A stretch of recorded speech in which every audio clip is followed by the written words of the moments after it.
Dr. King said, let no man put you low enough to hate him, but the blatant disrespect and rejection of rights had to test the patience of the man we call king.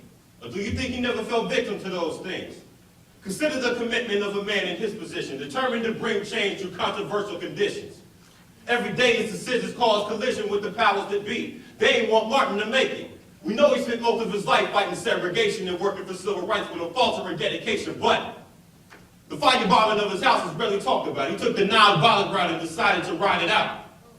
And still the devil tested his will. Never forget what them whites did to Emmett Till. They dragged in all blacks for any and all acts involving their freedom. That's why it took a king to lead them. A Southern Baptist preacher with a vision that would change lives.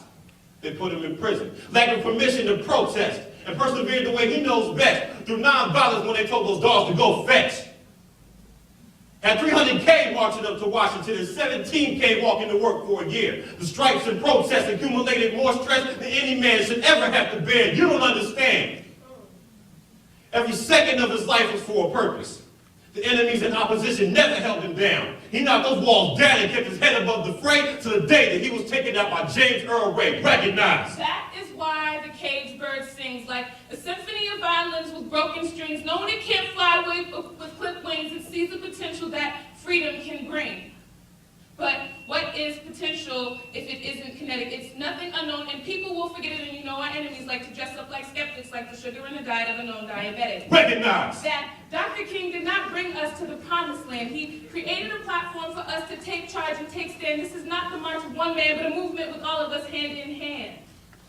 His words come to life through our living, and if we don't act now, then his purpose goes missing. So we honor, but don't waste time reminiscing. We take time to give thanks and start giving. Educate the youth and speak up. If someone's listening, Recognize that his spirit is forever. As long as we carry his dreams together, but divided we flake like the support of a feather, more fickle than snowfall in 80-degree weather. So yes, we take time to honor our people, but to also remember that we are all equal, to move forward like King and continue the sequel. He gave us a voice to be used by the people. Recognize. Recognize.